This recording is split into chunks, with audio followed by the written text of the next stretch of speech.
Então abra sua Bíblia no Salmo 132. Nós temos que dar uma corridinha para chegar logo no final, né? E nós vamos fazer isso hoje, agora. Salmo 132. Estamos peregrinando rumo à presença do Senhor. Na carona do peregrino que ia a Sião, que ia a Jerusalém, nós estamos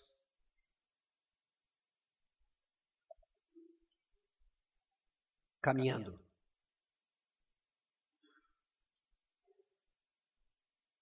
Salmo 132. Esse salmo em particular celebra a chegada da arca do Senhor na cidade de Deus. Provavelmente o momento em que Davi resgata a arca e traz de volta Jerusalém. E a arca simbolizava, obviamente, a presença do Senhor com o povo de Deus. Então o salmo celebra a vinda da arca, a arca da aliança, para Jerusalém. Vamos ler o salmo e depois nós vamos quebrá-lo em 4 partes e aí dar uma corridinha para fechar com o salmo 133 e 134. Lembra-te, Senhor, a favor de Davi, de todas as suas provações, de como jurou ao Senhor e fez votos ao poderoso de Jacó. Não entrarei na tenda em que moro, nem subirei ao leito em que repouso.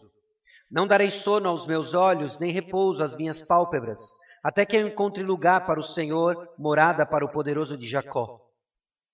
Ouvimos dizer que a arca se achava em Efrata e a encontramos no campo de Jaar. Entremos na sua morada, adoremos ante o estrado de seus pés. Levanta-te, Senhor, entra no lugar do teu repouso, tu e a arca de tua fortaleza. Vistam-se de justiça os teus sacerdotes e exultem os teus fiéis. Por amor de Davi, teu servo, não desprezes o rosto do teu ungido. O Senhor jurou a Davi, com firme juramento, e dele não se apartará um rebento da tua carne, farei subir para o teu trono.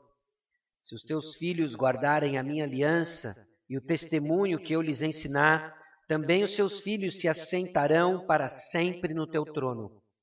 Pois o Senhor escolheu a Sião, preferiu-a por sua morada. Este é para sempre o lugar do meu repouso.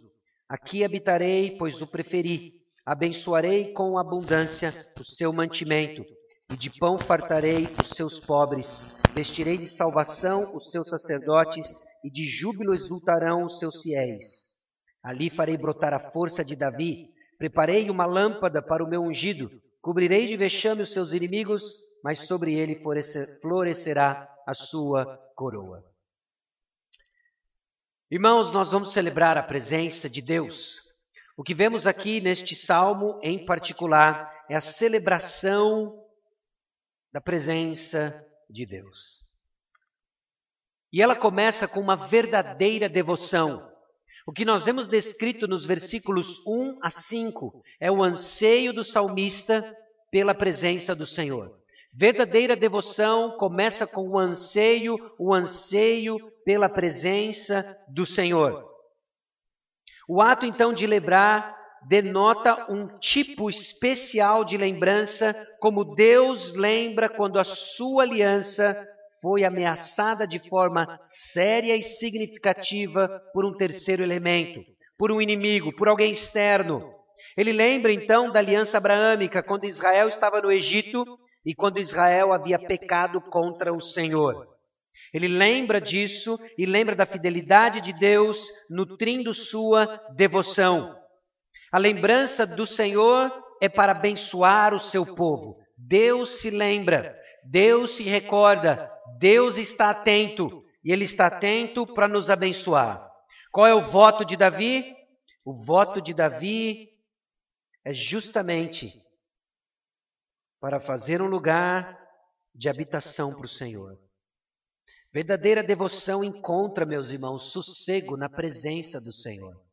Nós falamos no primeiro momento aqui, na primeira parte, justamente sobre descanso. E é na verdadeira devoção que encontramos sossego para a nossa alma. Davi então constrói uma estrutura temporária para o tabernáculo. que depois vai se transformar num desejo de construir algo permanente. E Deus concede isso a Davi. Davi, então, o salmista tem um desejo na edificação de um lugar para o Senhor. Verdadeira devoção. Qual é o anseio do seu coração? Talvez diante de tudo que você ouviu, está aqui uma oração que nós precisamos fazer. Senhor, eu confesso que o meu coração não deseja o Senhor. Forte, né? Mas sabe de uma coisa? O Senhor sabe o que você deseja. E confessar pode ser o primeiro passo. Senhor, meu coração ainda é soberbo, meu olhar ainda é altivo e meu objetivo ainda é errado.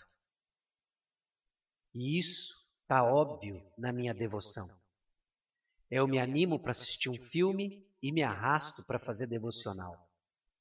Eu me animo para assistir o meu esporte, fazer o que eu gosto e vou murmurando para a igreja. É óbvio que o meu coração não está devoto ao Senhor. E eu confesso isso diante do Senhor. Porque celebrar a presença de Deus começa com verdadeira devoção num coração que anseia o Senhor. Irmãos, quantas vezes não caímos no automático, no mecânico e esquecemos de quão digno de nossa devoção é o Senhor. E parece que o que nós precisamos é justamente o processo que o próprio Davi passou para purificar sua devoção. Nossa adoração precisa ser purificada. E a partir do versículo 6, nós vemos justamente o processo descrito no trazer de volta a arca do Senhor. Um processo que nos lembra de uma das passagens mais enigmáticas, no sentido de que nós torcemos o nariz e dizemos, Senhor, mas não é justo. Porque Uzá morreu, Senhor. Lembra de Uzá? Davi ansiando, numa devoção genuína, querendo a presença do Senhor, trazer a arca de volta na presença do Senhor, na cidade de Deus. Ele coloca então num carro de boi, o carro de boi dá um trupicão, a arca vai cair, Uzá segura a arca e lá, pum, morre, tira e queda. O que está acontecendo ali? E eu quero propor para você de que o que acontece aqui é que a aparência da verdadeira adoração, a verdadeira adoração, ela é purificada nos termos do Senhor. Não é você, não sou eu que decide como o Senhor vai ser adorado. O Senhor já prescreveu isso para nós. E todas as vezes em que inventamos novos elementos de adoração, nós trazemos fogo estranho ao Senhor. E aí a gente consegue ter um pouco mais de dimensão do tamanho da misericórdia do Senhor sobre nós, porque ainda não caiu fogo do céu sobre a adoração esquisita, quando incorporamos elementos que não estão de acordo com o que o Senhor prescreveu. Ouvimos dizer que a arca se achava em Efrata e assim por diante. Abra sua Bíblia comigo em 2 Samuel, segundo livro de Samuel, capítulo 6.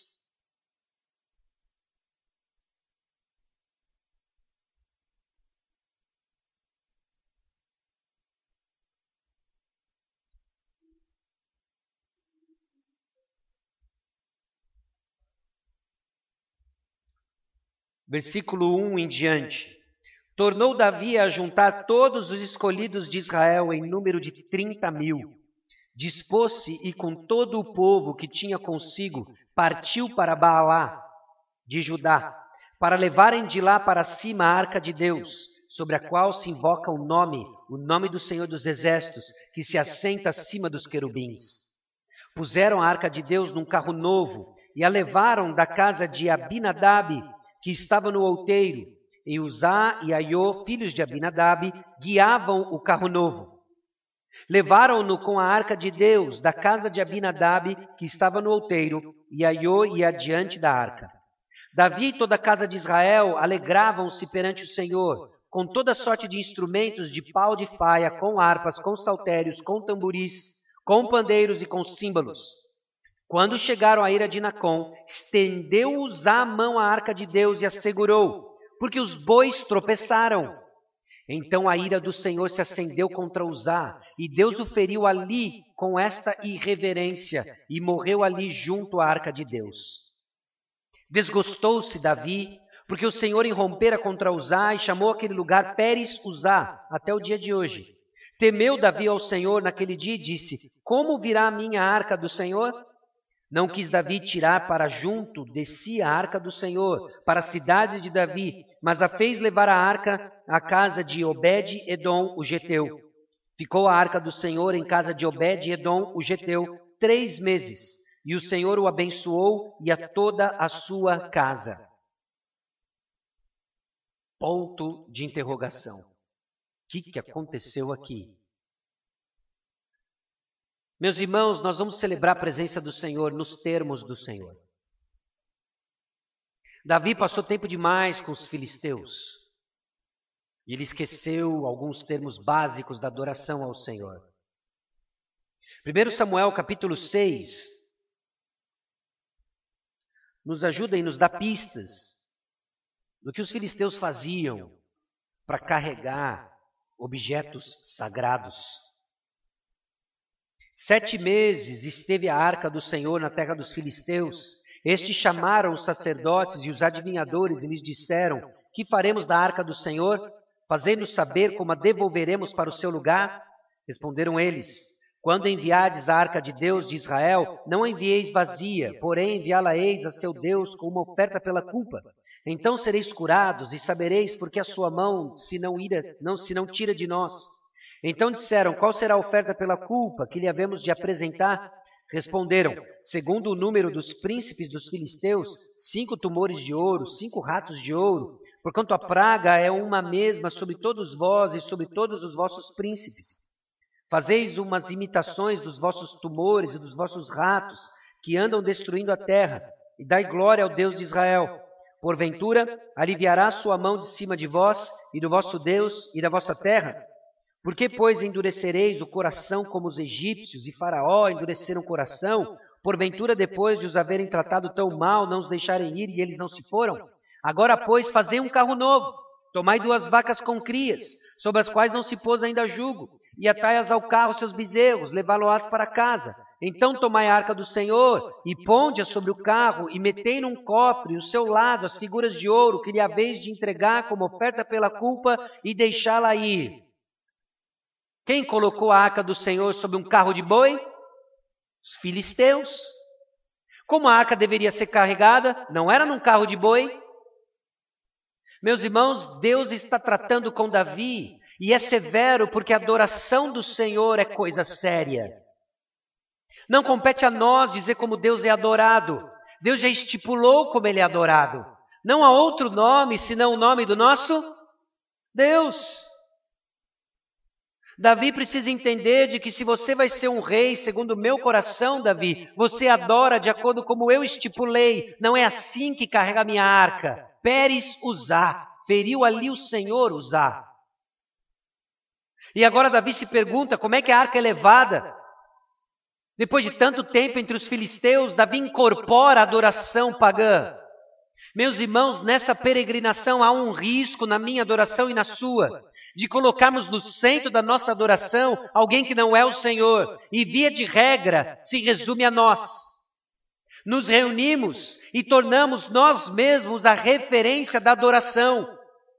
Avaliamos culto de acordo com as nossas preferências, cantamos o que gostamos, nos reunimos de acordo com nossas conveniências, e esquecemos de que o centro da nossa adoração não sou eu, não é você. Não são os costumes da nossa época, é o Senhor. Elementos culturais são presentes, sem dúvida. Estamos falando uma língua que não é o hebraico, é o português. Coisas que são neutras, mas aquilo que é prescrito na nossa adoração é seguido, porque celebramos a presença do Senhor de acordo com os termos do Senhor. Deus foi sempre muito categórico e claro: sede santos porque eu sou santo. Nós adoramos ao Senhor em espírito e em verdade. Nos reunimos diante do Senhor, na presença do Senhor, com corações devotos a Ele, lutando contra os ruídos desta sociedade, deste coração soberbo, desses olhos altivos, desses tesouros equivocados, e nos colocamos diante dele e dizemos: Senhor, purifica a nossa adoração, porque sequer sabemos adorar. Então reconhecemos de que se vamos adorar o Senhor, só existe um mediador, e o nome dele é Jesus Cristo. Nos reunimos no nome de Jesus Cristo, cantamos o nome de Jesus Cristo, proclamamos o Evangelho de Jesus Cristo, na firme convicção do poder do Espírito Santo, certos de que fomos escolhidos por Deus Pai, e assim adoramos o verdadeiro Deus. Não há outro nome. Nessa jornada de peregrinação, meus irmãos, não se esqueça, a nossa adoração é purificada quando nos debruçamos para estudar a palavra de Deus, quando entendemos que não é na nossa sabedoria, mas confiamos na sabedoria do Senhor. Se Ele disse para cantar, nós cantamos. Se Ele disse para cantar louvores espirituais, são louvores espirituais, não mandingas emocionais. Se nos reunimos para ouvir a palavra de Deus, é o texto bíblico e não sabedoria para essa vida, vulgo coaching, é a palavra de Deus. Deus está purificando nossa adoração, sabe por quê? Porque tem algo muito especial que vamos fazer toda a eternidade. Sabe o que é? Adorar o Senhor. Valendo. Começou. Adore o Senhor. E não é eu adoro o Senhor como eu quero, como eu me sinto, como me faz bem, com todo o respeito que lhe faz bem, em termos de adoração ao Senhor, não importa. Não importa. Porque você não é o centro, eu não sou o centro, o Senhor é o centro. Verdadeira adoração ao Senhor, então, significa uma recepção e submissão ao reinado de Deus. E aí, meus irmãos, nós vemos essas implicações conforme nós nos ajuntamos, e longe de nós aquilo que o profeta Isaías proferiu contra o povo de Israel, ajuntamento solene com mãos cheias de sangue. Meus irmãos, nos reunimos, e o sacrifício agradável é você. O sacrifício agradável é você. E o que somos chamados a sacrificar diante do Senhor são vidas que foram compradas pelo precioso sangue, em constante processo de despojar o que não tem nada a ver com Cristo, em renovar de acordo com os termos do Senhor e nos revestir do caráter de Cristo. Esse é o chamado. Essa é a verdadeira adoração. Por quê? Porque Deus recompensa a fidelidade. Nos versículos 10 a 12, nós vemos que Deus recompensa o seu servo Davi. Deus recompensa fidelidade. O que Davi está prestes a descobrir agora é que a arca do Senhor é carregada nos termos do Senhor. E quando ele assim entende, no decorrer do capítulo 6 de 2 Samuel, a arca é carregada devidamente com os levitas, sacrifícios são feitos, e Davi começa a celebrar, dançando na presença do Senhor, com devoção genuína, sua adoração é recebida, Deus recompensa a fidelidade. E Deus há de abençoar esse homem, Davi, porque Deus é fiel, fiel à sua aliança, e é Ele quem sustenta a fidelidade de Davi. Deus, meus irmãos, recompensa a nossa fidelidade, preservando nossos passos nos caminhos do Senhor. Glória a Deus por isso. Você quer crescer nos caminhos do Senhor? Devote seu coração a Ele. Você quer crescer nos caminhos do Senhor? Adore o Senhor nos termos do Senhor. Porque Deus recompensa a fidelidade com mais fidelidade. Bendito seja o nome do Senhor, que Ele dá e acrescenta ao que lhe é dado. E é como Deus recompensa trabalho, não é? Com mais trabalho. Como que Deus recompensa a fidelidade? Com mais fidelidade. Deus recompensa a fidelidade. O quanto do seu desejo por servir está alinhado, então, com a vontade de Deus. Porque a preocupação de Davi e o seu esforço de estabelecer um lugar para a habitação de Deus está intimamente ligada com o propósito de Deus de estabelecer o trono de Davi. E o que isso tem a ver conosco? Essa lógica divina, meus irmãos. O desejo de Davi de servir ao Senhor, estabelecendo para ele um lugar para sua habitação, ou que simbolizasse a sua habitação, está intimamente ligada com a promessa de Deus de estabelecer para ele um trono. Meus irmãos, Deus nos livrou do pecado. Para quê? Para que aqueles que vivem não vivam mais para si mesmos, mas para quem? Para quem eles morreu e ressuscitou. As promessas de Davi, então, são equilibradas com responsabilidade. E o fato de que hoje nós nos reunimos para adorar o Deus que nos livrou das amarras do pecado, é porque nós estamos declarando nossa responsabilidade de viver debaixo de um jugo diferente, não do pecado opressor, mas do Senhor libertador. Essa é a adoração verdadeira. A adoração verdadeira, de fato, de verdade, de coração. E o que nós cantamos expressa uma vida que não está mais debaixo do Senhor opressor do pecado, mas do Senhor que liberta. Deus promete, então, sua presença eterna e futura. Nos versículos 13 a 18, nós vemos justamente declarações que faz referência ao seu reino eterno. E como nós nos apropriamos disso, meus irmãos, existem promessas para nós referente ao reino eterno do Senhor Jesus Cristo. E como que nós vamos participar disso? Nós vamos ver justamente como nós participamos disso, de que o Senhor vai abençoar o seu povo abundantemente na sua presença real. É assim que desfrutamos da bênção de Deus quando se torna claro o reinado do Senhor. E toda vez que hoje a palavra de Deus é pregada, o cetro de justiça, o reino de Deus se expande e nós desfrutamos da bênção de Deus. A palavra então de promessa contém a nossa esperança no domínio majestoso do nosso Senhor Jesus Cristo. 1 Coríntios capítulo 15.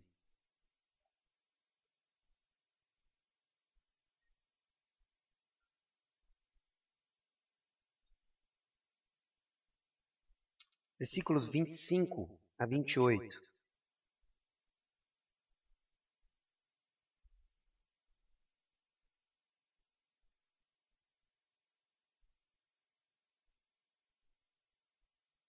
Porque convém que ele reine até que haja posto todos os inimigos debaixo dos pés. O último inimigo a ser destruído é a morte. Porque todas as coisas sujeitou debaixo dos pés. E quando diz que todas as coisas lhe estão sujeitas, certamente exclui aquele que tudo lhe subordinou. Quando, porém, todas as coisas lhe estiverem sujeitas, então o próprio Filho do Homem também se sujeitará àquele que todas as coisas lhe sujeitou, para que Deus seja tudo em todos. Meus irmãos, nós proclamamos a vitória sobre a morte. A proclamação do Evangelho é a proclamação da vitória sobre a morte. Quando a palavra de Deus é pregada, é o cetro do reino de Deus expandindo o reino de Deus.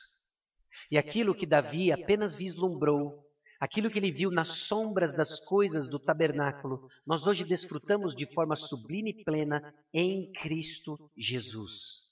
A esperança que nos aguarda é certa, e é justamente essa esperança que mantém viva a coragem do peregrino, enquanto a sua adoração é purificada, enquanto ele encontra descanso da sua alma, enquanto ele desfruta do Senhor em arrependimento e fé, sabendo, convicto de que no Senhor há perdão, enquanto ele desenvolve essa dependência humilde, enquanto ele aprende o valor do seu trabalho, a constituição da sua família, como veículos de Deus para a proclamação dos propósitos dele aqui na terra.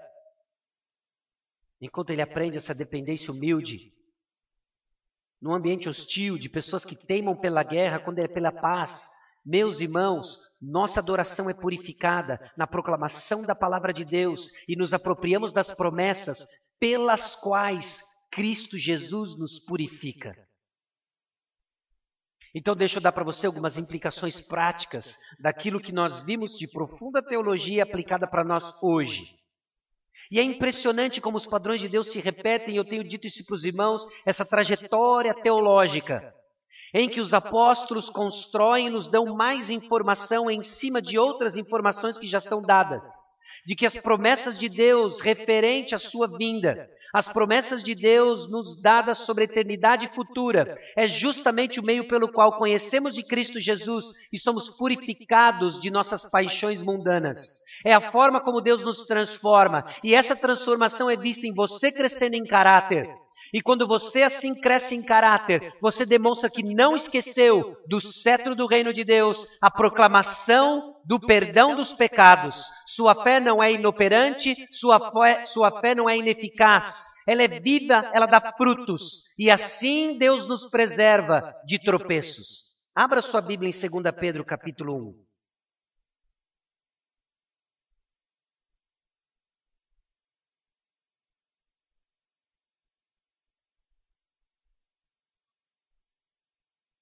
Versículos 3 e 4, visto como pelo seu divino poder nos têm sido doadas todas as coisas que conduzem à vida e à piedade, pelo conhecimento completo daquele que nos chamou para a sua própria glória e virtude, pelas quais nos têm sido doadas as suas preciosas e muito grandes promessas, para que por elas vos torneis coparticipantes da natureza divina, livrando-vos da corrupção das paixões que há no mundo. Tudo o que você precisa para essa vida de peregrinação e o conhecimento do Senhor, enquanto aguardamos a presença perfeita do Senhor, já lhe foi dado. Através de quem? Do conhecimento de Cristo. E como nos apropriamos dele? Pelas promessas que ele nos deu. E o que elas fazem em nós? Elas nos educam, elas transformam nossa natureza, nos livram da corrupção, das paixões que há nesse mundo. Quais são as evidências disso? Versículos 5 a 7. Por isso, vós, reunindo toda a vossa diligência, associai com a vossa fé a virtude, com a virtude conhecimento, com o conhecimento o domínio próprio, com o domínio próprio a perseverança, com a perseverança a piedade, com a piedade a fraternidade, com a fraternidade o amor. E essas coisas, existindo em vós aumentando, fazem com que não sejais nem inativos, nem frutuosos, no pleno conhecimento de nosso Senhor Jesus Cristo. Pois aquele a quem essas coisas não estão presentes, é cego, vendo só o que está perto, esquecido da purificação dos seus pecados de outrora. Por isso, irmãos, procurai com diligência cada vez maior, confirmar a vossa vocação e eleição, porquanto procedendo assim não tropeçareis em tempo algum. Essa é a nossa jornada. Conforme o Senhor trabalha em nós profunda devoção, como o anseio do salmista de adorar ao Senhor, conforme o Senhor purifica a nossa adoração, como o Senhor purificou a adoração de Davi, conforme o Senhor retribui fidelidade, como Ele retribuiu fidelidade a Davi, conforme crescemos no conhecimento das promessas, na plena convicção de que um dia estaremos com Ele, seremos como Ele é, o que nós fazemos nesse processo? Crescemos nas virtudes cristãs. Esse é o verdadeiro adorador. E aí, meus irmãos, estaremos prontos. Sabe para quê? Para a presença de Deus. E sabe o que vai acontecer na presença de Deus? Agora eu vou te levar bem longe na eternidade futura. Agora eu vou te levar para o encontro com o Cordeiro. Agora nós vamos para Apocalipse, capítulo 19.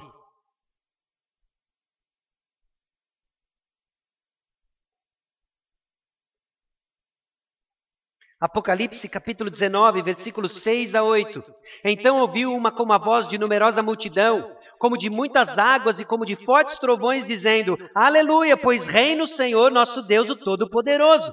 Alegremo-nos, exultemos e damos-lhe glória, porque são chegadas as bodas do Cordeiro, cuja esposa a si mesmo já se ataviou, pois lhe foi dado vestir-se de linho finíssimo, resplandecente e puro. A propósito, quem é essa esposa?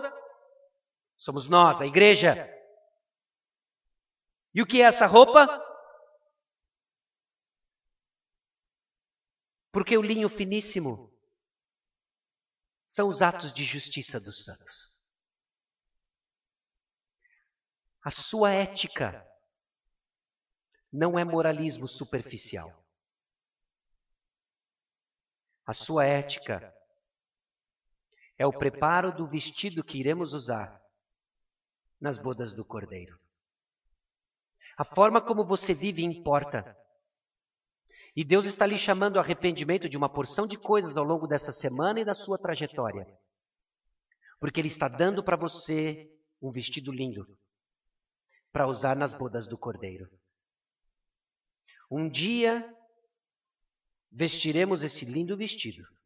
Talvez a imagem seja um pouco difícil de captar, principalmente para o público aqui masculino. Mas é a imagem da Escritura. O Senhor vai nos dar vestes para vestir. E essas vestes são as obras que Ele mesmo preparou para que andássemos nelas. Você transformado.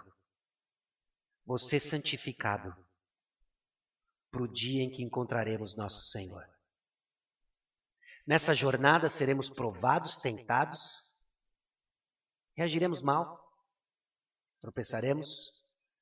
Estaremos no fundo do poço. Pedindo para o Senhor não tampar. Lembremos que nele está o perdão. Somos mais uma vez lembrados de que Ele cortou os laços do pecado. Somos lembrados da purificação dos pecados. E essa lembrança produz em nós perseverança de santificação. Essa é a verdadeira adoração que iremos dar ao Senhor. Espírito em verdade, crescendo em santificação, louvando nos termos do Senhor, proclamando o verdadeiro Evangelho. E assim Deus é glorificado. A data do casamento está marcada. Quando é, eu não sei, nem você sabe. Mas todos aqueles que vão estar presentes estão se preparando para esse dia. Assim como uma noiva e um noivo, que marcam a data de um casamento, se preparam para o dia da chegada, prepare-se para encontrar o Senhor. Vista as vestes que Ele já nos deu, as obras de justiça que Ele preparou para que andássemos nelas. E assim celebraremos a presença do Senhor por toda a eternidade. E não vamos fazer isso sozinhos. Nós vamos fazer isso juntos. O Salmo 133 diz assim: ó, como é bom e agradável viverem unidos os irmãos. É como o óleo precioso sobre a cabeça, o qual desce para a barba de Arão, e desce para a gola de suas vestes. É como o orvalho do Hermon, que desce sobre os montes de Sião. Ali ordena o Senhor a sua bênção e a vida para sempre. Meus irmãos, é bom que estejamos juntos, porque a nossa unidade testifica que o Pai enviou o Filho. É justamente isso que diz João capítulo 17, versículos 20 e 21. Quando temos comunhão uns com os outros, apontamos para o mundo que o Pai mandou Jesus. Foi assim que Ele orou por nós. E agora o salmista nos leva ao passo final dessa peregrinação. O ponto do discipulado. O chamado ao arrependimento e o crescimento de discipulado culmina no louvor a Deus, na glória ao Deus. Bendizei ao Senhor vós todos os servos do Senhor, que assistis na casa do Senhor nas horas da noite. Erguei as mãos para o santuário e bendizei ao Senhor. De Sião te abençoe o Senhor, Criador do céu e da terra. O ponto do nosso discipulado, da nossa peregrinação, é dar glória a Deus. Por que não damos glória a Deus? Há algumas razões. Nós transformamos o louvor a algo muito trivial. Somos treinados a nos divertir e entreter, não a adorar a Deus e desfrutá-lo para sempre. Nossa adoração se tornou centrada em nós mesmos, baseada em preferência, e não nos preocupamos com Deus e seus atributos. Ou pior, diante de tantos ruídos, desenvolvemos um coração apático e indiferente. Mas hoje o Senhor nos chama a renovar nossa adoração ao Senhor, porque Ele é digno. Morreu por nós, para não vivermos mais para nós mesmos, mas para aquele que morreu por nós e ressuscitou. Jesus é digno. Jesus é digno do seu serviço, da sua santificação. Jesus é digno da sua alegria, apesar das circunstâncias. Jesus é digno do nosso louvor. E todos aqueles que têm essa esperança são purificados na jornada. Até quando? Até Jesus voltar. Eu espero que essa jornada da peregrinação tenha consolado, confrontado, encorajado, edificado, jogado você no tatame, levantado você, apontado você para Cristo, porque Ele é o ponto final, Ele é o destino final, e glória a Deus. E onde essa série nos encontra?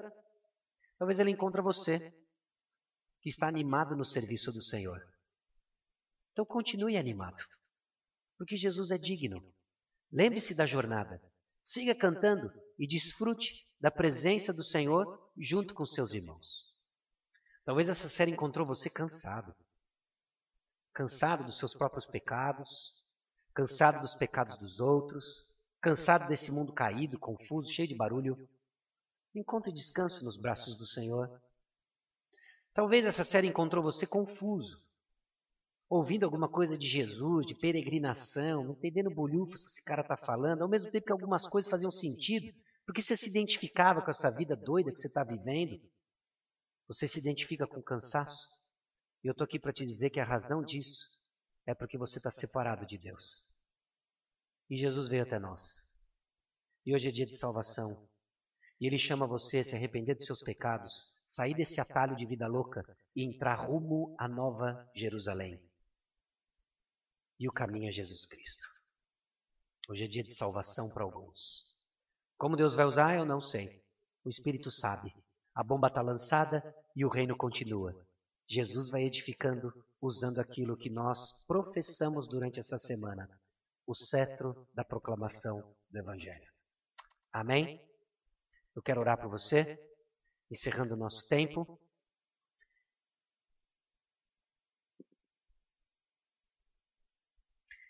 Senhor nosso Deus e Pai, aqui chegamos diante do Senhor e da Tua Palavra.